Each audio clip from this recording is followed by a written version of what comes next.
বিয়ের দিন এত ব্যস্ততা ছিল যে হলুদের ড্রেস পরেই ব্যাঙ্কুয়েটের উদ্দেশ্যে বেরিয়ে পড়েছিলাম। মেকআপ আর্টিস্টরা চলে এসেছিল, দিদি রেডি হওয়ার পরে আমাকে শাড়ি ড্রাপিং করে দিয়েছিল, এদিকে হেয়ার ডিজাইন হচ্ছিল। 7 বছর ধরে যেই দিনটার অপেক্ষায় ছিল, সেই দিনে রাজরানীর বেশে আমাদের মেয়ে রেডি। অপেক্ষার সময় সমাপ্ত হলো। ঈশান এসে পৌঁছেছে বিয়ের দোরগোড়ায়।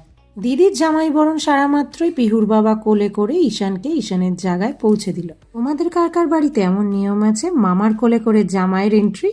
যেই এদিকে ঈশানের প্রবেশ, ওদিকে বিয়ের তোড়জোড় শুরু হয়ে গেল। বয়েরা নিয়ম অনুযায়ী ওয়েট লিফটিং করছে। জুটা খয়ে হাত দিয়ে দান করার পর ধোয়ায় রিম্পির চোখ বন্ধ হয়ে গেছিল। তারপরে সেই সুন্দর সুসজ্জিত কুলোয় খই দান করে দুজনকে ফুলের গন্ধ শুকিয়ে কি গোপন আলোচনা হচ্ছিল আমার জানা নেই। কিছু তো এমন আলোচনা হচ্ছিল যার জন্য ঈশান সমানে ব্লাশ করেই যাচ্ছিল। রাত সাথে সাথে সমস্ত বিয়ের নিয়ম কানুনও সুন্দরভাবে সুসম্পন্ন হলো। সিঁদুরদানের মাধ্যমে 7 বছরের অপেক্ষার অবসান ঘটল। নবদম্পতিকে 2 হাতে সবাই আশীর্বাদ করো, ওদের নতুন জীবন যেন সফল এবং সুন্দর হোক।